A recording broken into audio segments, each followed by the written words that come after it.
also stream live. Yeah, here we go. Hey, everybody. Welcome to a brand new episode of the Rundown with Ramon podcast. Glad you're here today. My name is Ramon Ray, publisher of zoneofgenius.com, talking to an amazing person that I got to know a year ago, give or take, and have followed him in spits and spurts before that. But as I followed him deeper, I follow him just to learn. I follow him to laugh. I follow him to see what's going on. So, Austin Armstrong, thank you for taking the time and saying yes and being here today. I hope you are well.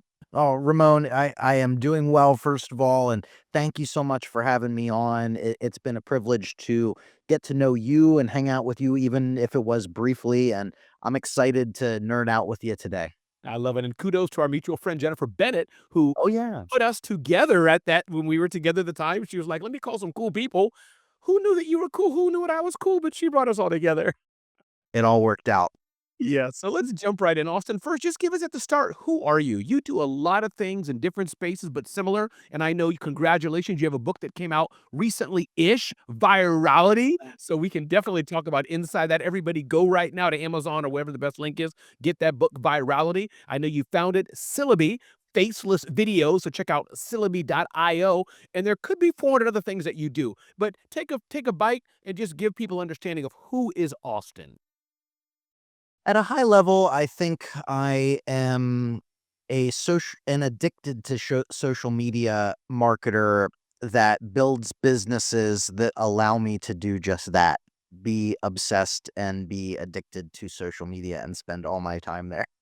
But aside from that, yeah, I'm now an author. I ran a marketing agency for about 6 years. I have worked in the agency space for about 12 years. I've been doing social media marketing for 21 years.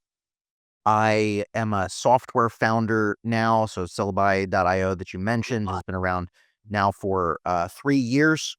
I got really interested in the AI space fairly early and have kind of built my personal brand around that. I am a international professional speaker. I speak all around the world. Last year, I taught AI entrepreneurship at Duke University. I'm an affiliate marketer. I own my own conference, AI Marketing World. And I say all of that, which proves that I'm just an ADHD entrepreneur who can't focus on one thing at a time. And that's why I love you. Very similar. Our trajectories, I haven't done software, but, from books and events and conferences and just and I'd like to think, let me know if you agree with this.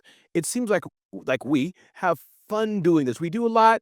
We don't take ourselves too seriously, and stop me if I'm wrong or anything. We have fun, but we love business. So do you echo all or some of that as well? Yeah, I mean, sure, there's stresses, right? Like you choose your stress. You're gonna have stress working a job. You're gonna have stress growing your own companies. Stress is inevitable.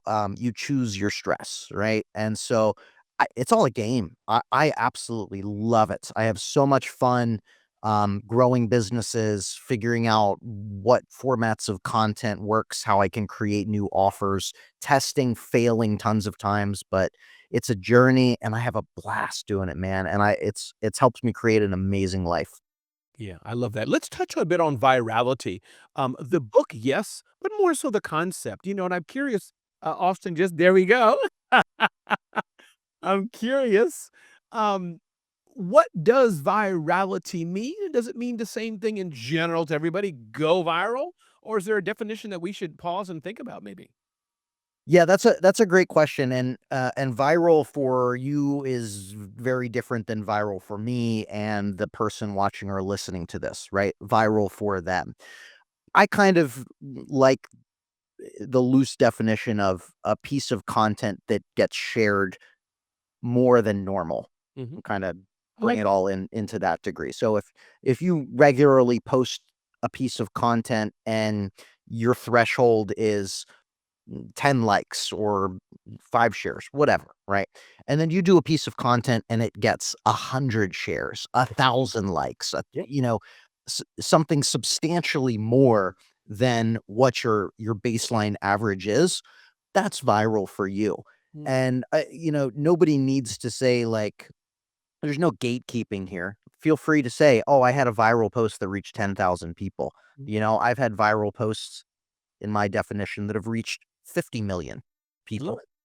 it. They're all viral. Whatever's viral for you, brag on that. Mm. Brag on it. I love it. Is it fair to say then, Austin, that everybody, depending on the sector, because you teach this, you have clients and all these things, everybody doesn't have to have millions or hundreds of thousands. That for this niche industry, they could say, dang, we had dozens. We're rocking with 2 to 3,000 views or whatever the metric may be. Is that fair to say? Would you say, nah, everybody's got to have at least over 100,000?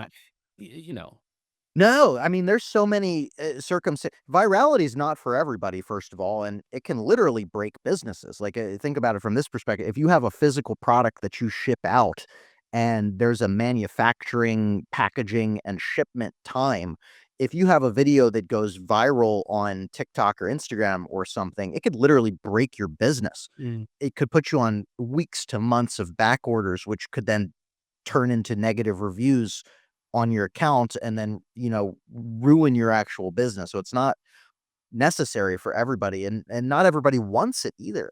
Let me give you a personal yes. story as well. When I was just starting my agency, I think we had under 1,000 YouTube subscribers and I had a video that did about 400 views on YouTube, but it was very specific. So at the time, I was an addiction treatment Mm, marketing specialist. I had a lot of experience in that space, and the actual journey in the path is a very successful addiction treatment center mhm, saw some of my videos on TikTok, went to my YouTube channel, watched my longer form video on how to increase leads and admissions using SEO, and it led to a $15,000 consulting gig where they actually brought me in and, overlooked what their marketing department and marketing agency were doing. Like 400 views on that video. it's huge. YouTube channel, sub 1,000 subscribers. So you don't need viral to go, or to make a lot of money. It helps stay top of mind, but And what do you say, often about the balance of viral versus vanity metrics versus measuring do we get sales? Like, to your example, I got 3 views, but 2 of those were 2 living presidents, and I got $1,000,000, those exaggerations, $1,000,000 contracts versus I got millions of views, but really, over time, I noticed hardly anybody bought or whatever. How do you what do you advise people? How do you balance that? it's gonna look different for everyone, and that's kind of a cop out answer, but I like to they can work hand in hand as well if you focus on what type of content gets the most amount of engagement as well as sells for you. And so I've figured that out for my own content. Like website list oriented content, for instance, where I highlight 25 different AI software tools will oftentimes go viral, Mhm, but several of the websites in there I own. I own multiple software companies aside from Syllabi as well, so I promote my own, tools and websites in a format that does go viral. What I typically recommend for people is think about a content funnel where at the very top of the funnel is your broad awareness-oriented content. At the furthest stretch and reach, what type of subjects and content and formats will just touch people that could be a lead, could be a buyer, or somebody that they might get into that space at some point. For example, when I had my agency, I was targeting business owners that wanted to grow on social media. mhm, And my top of funnel content was useful websites for business owners and entrepreneurs. I had a very famous viral series, These 5 Websites Feel Illegal to Know, mhm. and lots of variations of that. All of the websites that I mention in those videos are only applicable for business owners, entrepreneurs, or aspiring business owners or entrepreneurs, people that are looking for solutions to get started or scale their business that they just started. So those types of content, super broad appealing, are reaching and pre-qualifying the audience to get into my ecosystem. And then in the middle of the funnel, you have your rapport building content, your nurturing content. This is where you can go deeper in how to, Mm. sharing case studies, examples, step by step instructions on how to do things or the value of something behind the scenes, all of this type of content. This is where you're really going to build trust and rapport with your audience. And then at the bottom of the funnel, you have transactional oriented content, limited time offers, sign up for my email list, buy my thing, come to my conference, all of that. I tend to spend around 75-80% of my time in the broad top of funnel oriented content because I've figured out how to blend a lot of this together. But that's going to look a little bit differently for you and depending on who you're trying to reach and the platform that you're spending time on as well. Mm. So, just some things to think about in that regard, but if you're able to blend them even better. And you do so well, Austin. I mean, I am your demographic. I'm your future customer. You have the AI event coming up. I saw your buy now. The tickets are lowest. Again, I'm opening up the playbook for people. This is not the best teachers. One of my coaches, Lamar Tyler, he breaks down and teaches us how he got us to his conference. He's like, "There's no secret. Here's what I did. Here's the copy. You can do it too." And I'm like, "This is cool. Thank you." Yes, So to sir. your point, read your Facebook. I'm listening to it. It's entertaining and it's informative. Maybe let's just talk more about that. What are you doing there? Because you've been very open about it. You've said, "Here's what I'm doing." Give us a nugget. Repeat kind of that for my audience. Why your content is so good? Why Ramon watches it? Why it's with interest? Why comment? Talk to us about that. If that's a useful question, you know. I'm gonna butcher a quick analogy here that I heard, Let's do it. about a there's a family at a dinner party, Okay. and cousin Steve and Jenny are saying they're talking at the dinner table, and they're so excited to announce to everybody that they just bought a house, and they found this great real estate agent, on Instagram. And, cousin Steve across the table says, "Why didn't you guys use me? I'm a real estate agent. I thought you knew this." And they go, "Oh my gosh, I totally forgot. I totally forgot. We just found the first person that we found on Instagram." And the reason that you and I are on this podcast right now is not because we met at a dinner party a year or 2 years ago. It's because we got connected on Facebook, and I show up every single day You. talking about everything that I'm doing, showing results, Mm, and a year and a half later, you invited me to be on your show. That's the importance of mm, showing up every single day, creating valuable content. Now, the same thing, we could have been unconnected on Facebook, and I could have just been posting garbage content, and you probably never would have invited me on the show because I wasn't sharing value. once a week when doing it. "Hey, everybody, I have a headache today." Yeah. Okay, Austin's a nice guy, but continue on. But, you know, it'd have been different. Good, I love this. Go ahead. Mm.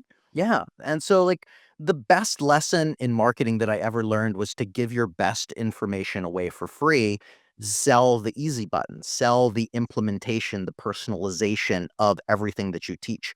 So, I am happy to give everything that I learn and that I'm interested in and that I see and wanna share my perspective, for free. It's also my creative outlet.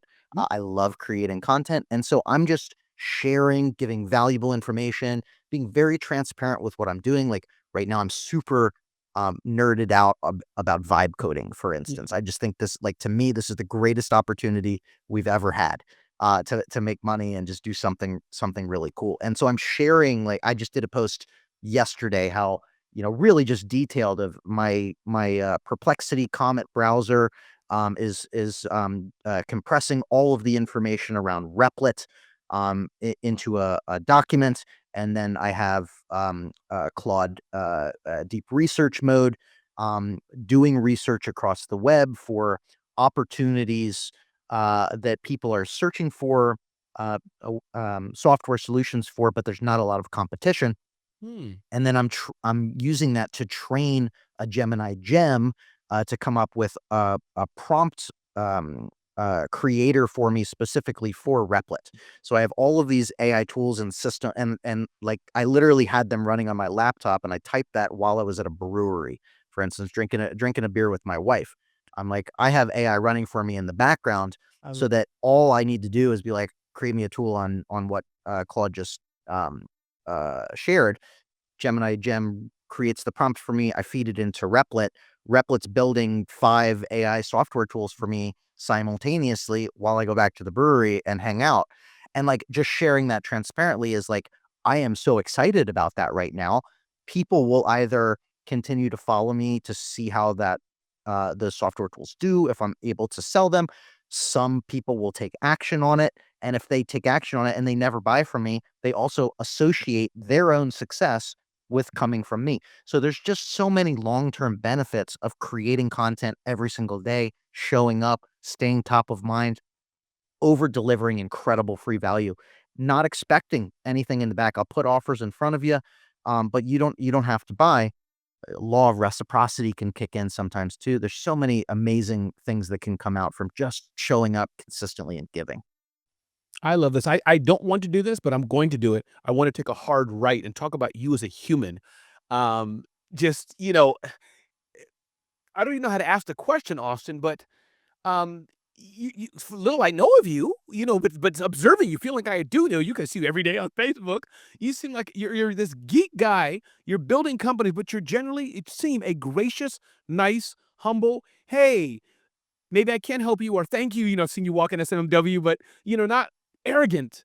Um, can you just talk about either that, and if you don't want to talk about that because it's you, just the importance of just, we can build companies, be profitable, we can go viral, have billions and gazillions of followers as you do, but we can still be nice, not a jerk. If you get what I'm trying to ask or say, it just, I think it's Yeah. beautiful. Well, thank you so much. By the way, I appreciate you saying that. Yeah, I'm just me. I mean, my mama raised me right You aged well. with and um, I've just I've always been a giver, I guess. I'm always that person that wants to make everybody happy. Yeah, I will say I'm an extroverted person, me too. and and I love going to conferences. For instance, and as a speaker as well, there's a lot of nothing against Yeah, these types of speakers, but there's a lot of people that have a lot of ego in the space, and they show up for their speech and then they disappear forever, and they're drama queens the entire time about it. Uh, Anytime that I speak, I am an attendee first. And so mm, I go early, I go to all the sessions, I hang out with people after the sessions are over at the bar or in the hallways or whatever. And then I typically try and stay a day later as well. When I'm on stage, I'm referencing people and shouting out who I learned from because, I gain information and learn amazing things from my peers. And I believe in celebrating each other. And I'll kind of wind down with the analogy of there's a African parable, "If you wanna go fast, go alone. If you wanna go far, go together." sure. And I really take that to my core, and I love that, and that's a big part of who I am and who I try to be. Yeah, no, Not perfect, though, but I try and elevate. no, you're not perfect at all. Nobody's perfect, Nini, but no, you're right, and thank you for saying that. And I like the aspect. I was at an event once, not I was keynoting it, not hosting, but keynoting it, and the president, large organizations, software for financial planners and others. He said, "Ramon, you came here so early, and you're staying." I'm like, "Yeah, what do you think? I mean, you paid me good money, anything you wouldn't have, but you paid me good money to be here. I'm thousands of miles from home. What am I gonna do? Sit in my hotel room? I could later on, but my Mhm. point that you made, it's like, no, and also I want to enjoy the event. How can I dare Yep, be in your stage if I haven't taken a few hours or whatever time that we can and know the audience, shake hands with even 5 people out of 1,000 people just to get the vibe? How can I not? You know? So absolutely agree. I love it, man. Very oh, aligned with that. yeah, thank you, Austin. Austin, love to know also about talk to the people like us, the person, and I'm gonna throw several questions at you, but I guess what I'm trying to say is, what do you say no to? What do you say yes to? How do you prioritize? And I guess the question I'm really trying to ask is, people who are busy, people who may our families say we're distracted, how do you handle that?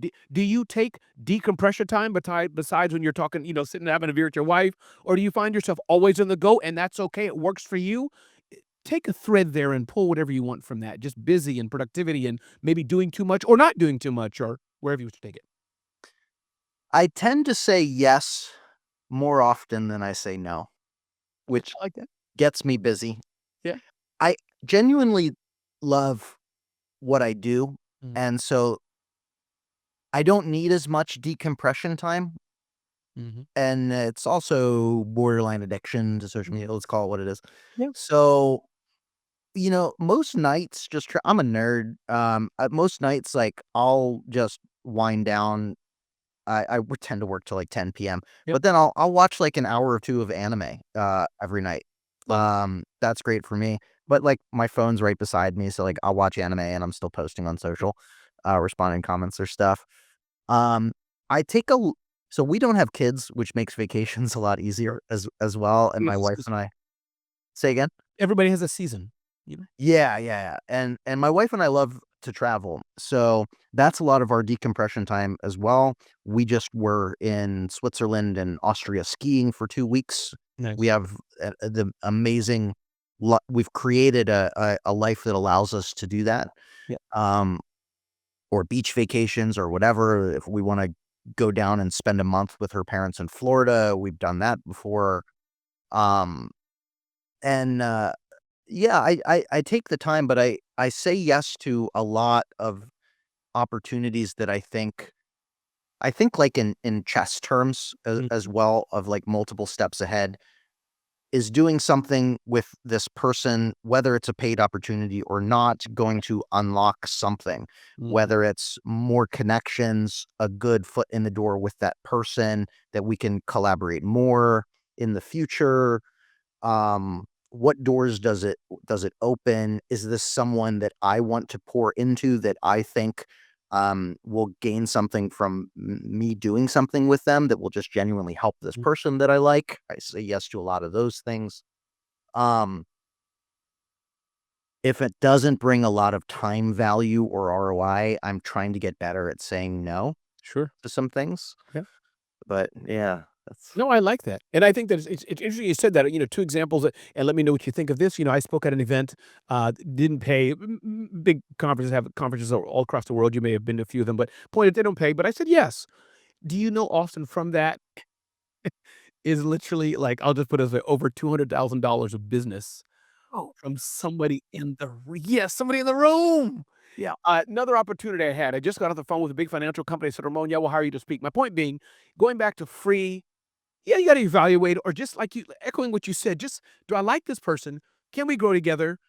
I can't do it all the time, especially going on free, but there's so much to be said in just working with people. Again, shout out to our mutual friend who brought it together. Just sometimes you say yes. So that's kind of what I'm hearing you say. Just you need to be paid. You're running a business, but life is not that serious.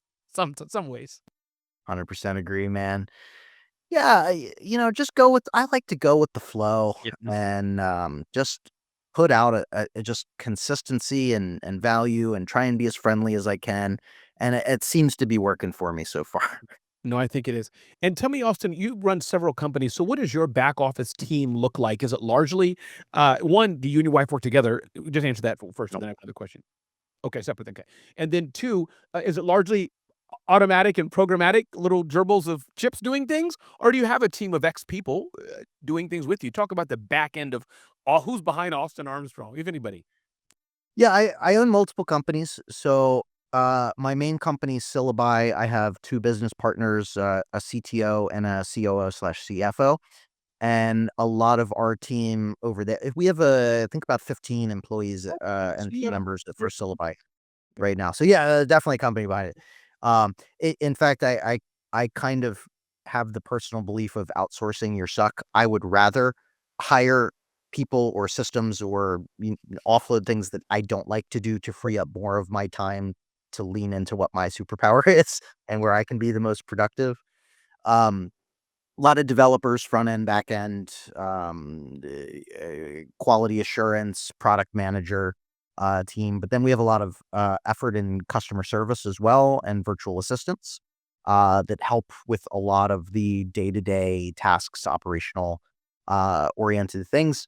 And then at AI Marketing World, which is another business, I have multiple business partners there that we do various things within the business, and then we have some upsells on that business as well, and then we bring in, um, uh, s implementers, basically closer to the actual event, so to help with logistics of event coordination, sound, all speaker coordination, all of that oriented stuff. And then I have another company that, focuses on building micro, software at scale. Hmm. So that's kind of a more of a underground, company right now, but we've launched 6 other software tools so far. So I have a developer with that as well, and we're started. That's doing quite well now this year. We're focusing on our first acquisition, selling one of Nice. those software tools, which is cool. So we're investing back into that company. We're going to be hiring a product manager that knows vibe coding, as well as a VA that can run my go to market for software strategy for that, and just building tools at scale. And then I have my personal consulting company that I handle all of my. That's just me, and I have an executive assistant, but that handles all my social media, affiliate marketing, public speaking, all of that oriented stuff. You're never bored then. You know? Never. Definitely not. Overwhelmed all the time. No, for sure, Austin. I'm curious as well, a few more questions. Let me know if you have a hard stop on anything. I always ask my guests We're that. good. For you, we can keep going. Well, thank you. Just in case they rescheduled something in the middle of, like, crashing together. No, we're good, brother. But curious as well that, when you're working with people, how do you evaluate who you're working with, especially not on the technical side, but partners and relationships? And I'm assuming you've been burned before. How do you know you're working with this person and, oh, they stole this or locked me out of the account or they just didn't perform well? Talk about people. And I know it's a lot of it's technical, but what's your advice to us on hiring the right people, firing, or anything in that genre? I tend to like to move quick. Mhm. So I am sort of in hire fast, fire fast mentality for employees. When I'm assessing who I want to do business with as a business partner, I have to have done some capacity of work or know that person for a long time before I'll go in with that. I've been very fortunate, knock on wood, to not be burned by any business partners that I've worked with because I've been very careful and cautious. Mhm. Um, how well do I vibe with that person just even outside of business? Like, Yeah. Boy. can we match each other's efforts? Because when I go on something, I am all in on it. And I will go very aggressively. And so if they can't kind of keep up, that's not going to be a good person. There's not going to be a balance in that situation. But I also look for people that have areas of competence or like doing things that I don't wanna do. So, like, I don't want to do our finance stuff. That's why I have like, that stuff is boring. Like, I know it's super necessary, but, like, find somebody that you trust. Like, Yeah. I don't like, my business partner, CFO, CTO, he was my mentor. We've worked together for 12 years. Like, we've built multiple businesses together. Like, I trust that guy.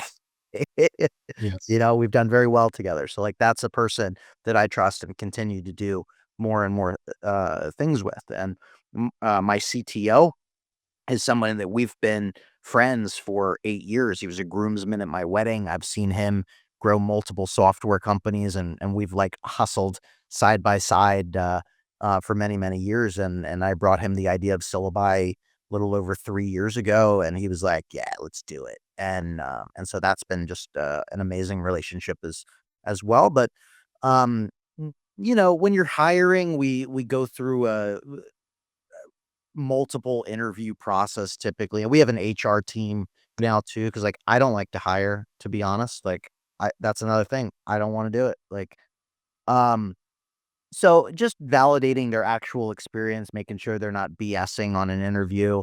We tend to do some paid trial work before we bring them in, and have guardrails, and KPIs for that before we actually hire them and bring them into our ecosystem. Um, yeah, that and then, like, if it doesn't work, set clear expectations, ahead of time. I've learned this from people as well, like, set clear expectations. This is your expectation. Mm. We are in a mutual agreement that this is the work that you're going to do with the quality and our expected outcome of that. And if they fail to meet that, then you give them, perhaps a second chance, and you put them on a PIP, a performance enhancement plan, get a little bit stricter, and micromanage a little bit more. I don't like to micromanage. Yeah. I love having people just like work autonomously towards a goal. You can figure it out. Um, with some guardrails and whatnot. And then, you've set these clear expectations along the way. And if it doesn't work out, thank you next. And you Yeah. find somebody else. Yeah. No, I love that, and I think that's very powerful, and I think it's just a few days ago, I was working on something myself, I wanted to get out of doing social media and et cetera, and, I went on Upwork and just hired 3 people, paid everybody, I'm a fair person, I mean, I was clear though, 2 of you are not gonna work out, but I'll pay you for the hour that you worked, and it was beautiful. The guy who performed, he did whatever, kept asking questions and did the work well and all that. I said, "Great, you're hired, let's work, let's extend the contract." So, I love that for sure. Can you touch on, Austin, syllabi? Can you touch on what that is, why that's important, what's up with faceless video? Is it for everyone? Is it not for everyone? Give us a master class on faceless video and syllabi. Talk to us. Yeah. Syllabi is a tool to save you 70% of your time, budget, and resources on creating better, faster videos for social media. So it comes from my long tenure in doing video marketing Mhm. at an agency level for businesses. And I looked at, I really wanted to break down what are the core problems that a business owner or content creator faces that prevent them from making videos on social media. And the core problems that I came down to that Syllabi solves is uh, I know I need to create content, but I don't know what topics to create. I don't know what to say on camera. I don't like to be on camera. I don't want to be on camera. I'm not technical enough to or want to learn how to edit videos. And maybe even I don't have the budget to hire a marketing agency or an internal person to help me with this. And so they're stuck in this place of trying to grow their business, but not freeing up enough of their time to focus on marketing to actually grow the business. And so it's like a chicken or the egg problem. And so Syllabi was really meant to solve all of those problems and help people go from idea to published video in a matter of minutes. And so what it does is, we have an idea discovery engine in there, and you can use Syllabi at any capacity however you want. This is just kind of the A to Z workflow. We have an idea discovery engine where you can type in a keyword or a topic related to your business, and it shows you all of the questions and topics that people are searching for online with data behind it. So you can make educated decisions on what topics to consistently create. It'll generate video scripts for you, short or long form video scripts, excuse me, that follow my script framework that I've developed, 10,000 plus videos, or you can enter your own script if you want. It'll generate videos for you, or you can upload your own videos.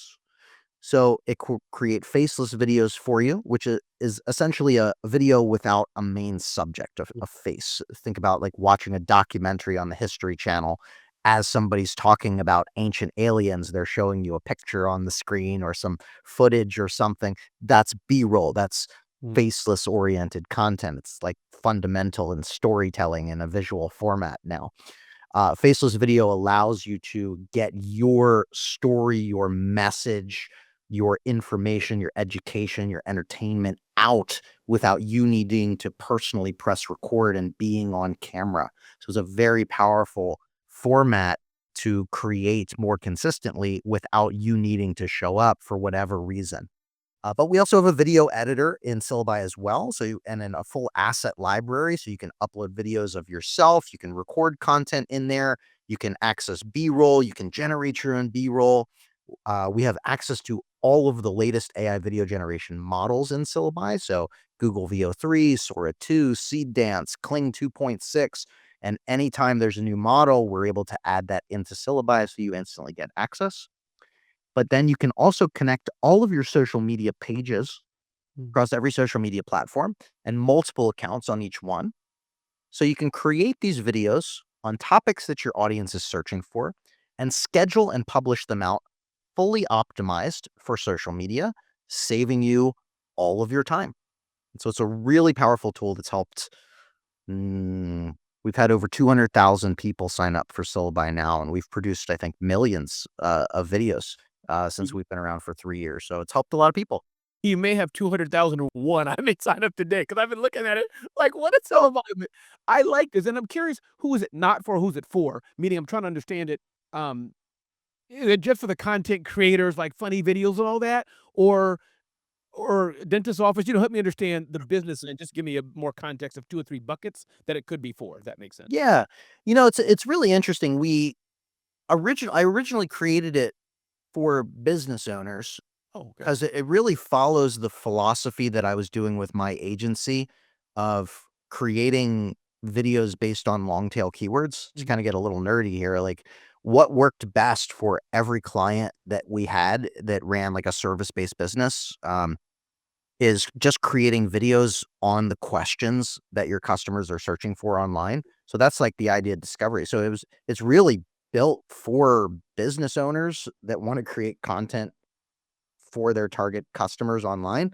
However, we've had more adoption by content creators that want to grow a faceless YouTube channel on funny or educational stuff like ancient history or superhero You stories. have a channel, I think, on I do, yeah, I have an ancient history channel. It's got, 12,000 subscribers and, like, 2,000,000 views or something like that. It's just been fun. Um, so we have a lot of content creators, that are just looking to make their first dollars online, use it. I think it's not I mean, it's very powerful for probably 95% of people that want to create videos because it's very diverse.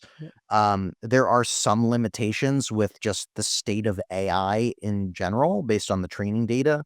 So I'm not even sure offhand, but like if you're in a hyper small niche business that there's just not that much training data on AI, it's not really for you. You can still use it. You can use it as a way to find some topic ideas and create videos yourself and use it as a scheduler and publisher. Some people don't even create in syllabi. They just want to use it as a scheduling software. You can entirely choose your own adventure. Um, but yeah, I mean, we've had so many customers in so many industries. Uh, and it's helped, I think most of them, as long as you stay consistent with it. Well, I'm definitely gonna check it out. And maybe we'll end on this, often, but anything I didn't ask you that you wanted to touch on, feel free, and I'm just grateful for your time today, and sharing it with us. Love how you show up in the world. Your AI conference, Yeah. I think was the first one a year or 2 ago? You've been doing this for a minute. Just Yeah, last year was the first year, Yeah. so, it went fantastic.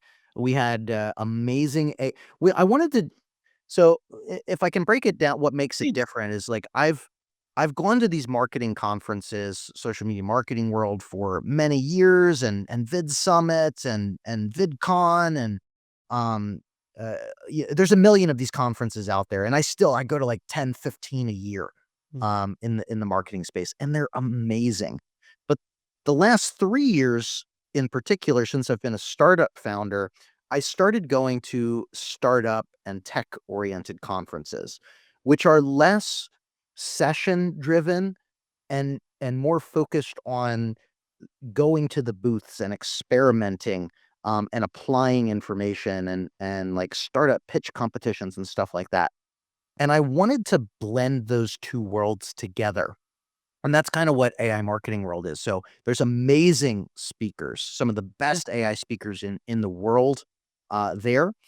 We have a lot of table talks as well. So, these are, an expert-led table talk Mhm. that's built for execution and implementation. So, asking specific questions. Bring your laptop. I think we had 12 or 15 table talks last year on different themes things, around AI and people had their laptops there and they were building stuff and applying on the fly. We had a 3-day AI startup pitch competition. So we brought in investors and we brought in all kinds of different AI startup founders to pitch for 3 minutes, and it was an elimination. And we had robots. So, Saw that on while stage. I bought 3 robots. We have a humanoid robot and 2 robot dogs. So they were a part of the event. We had a robot petting zoo. So we actually had an area where you could control the robots. We brought the robots into the mall, because the hotel venue was attached to a shopping mall. So it was pretty cool. So we got a little bit of, like, local press and stuff, and a bunch of social posts from that. And it was just such a fun time, and the turnout was fantastic. I think we sold out 450 tickets or so year 1. This year, we're looking to blow that up, or we have a goal of about 750 this year. I want this to be a big, big conference. So, My big goal is to be the Web Summit of America. Web Summit is a 75,000 person tech conference in Lisbon that I've now been twice in a row, and I'm so inspired by it. So I think everything's you're going gonna to say, be right? yeah, yeah, Patty, yeah, yeah, yep. Have you been? I have not been there yet. We've been in touch every now and then on LinkedIn, but I've not been there yet, but hopefully. Oh, it's amazing, man. It is so cool. It is such a great conference, and it deeply inspires me. So yeah, yeah, everything from last year is gonna be amped up. We have a bigger budget. We're getting, like, a crazy LED digital stage, and we're doing, more of we got great feedback from last year of what people liked, what they didn't like, and we're listening to all of it. And it's just consistency over time. Listen to your customers, man. I I'm love it. super excited about it. And one more time, tell us, I wanna hear this just, if I can clip it and everything, I'm just telling people my audience what I do. One more time, tell us about the AI Summit, tell us what it is, who it's for, and give us the web link. So do that one more time for me. AI Marketing World is the best AI interactive conference in the world for business owners and entrepreneurs who want to learn how to apply AI into their business. The website is aimarketingworld.co. I love it. Listen, Austin, anything I didn't ask you today, thank you, Austin. Anything I didn't ask you that you wanna talk about? This has just been so refreshing to talk to the man behind the lens. So anything else you wanted to I, share? I appreciate you, brother. The only other thing that I'll bring up is I spent a year and a half writing this book of 21 years of marketing experience and knowledge. Marketing, social media marketing is all I've ever done. And so I've been doing it since I was 14 years old on MySpace. This book is my soul and everything that I know. It's about 300 pages of the first half of the book is lessons that I've learned and things that you can apply. And then the last 2/3 of the book are really tactical step by step implementations that you can do that will immediately have a lift on your social media presence, how to go viral, but strategically go viral. The whole thesis of this book is don't be a content creator, be a business owner who creates content. So you can use this as a workbook. At the end of every chapter, you have areas of, so you can write down your three key takeaways, the next three steps that you're going to take and the timeline that you're gonna give yourself to implement those steps. So I firmly believe that this book, Virality, will change your life. It's available on, Amazon, wherever you buy books, and the cover is very strategic because if you buy a physical cover, you can make a silly photo like this. It looks perfect.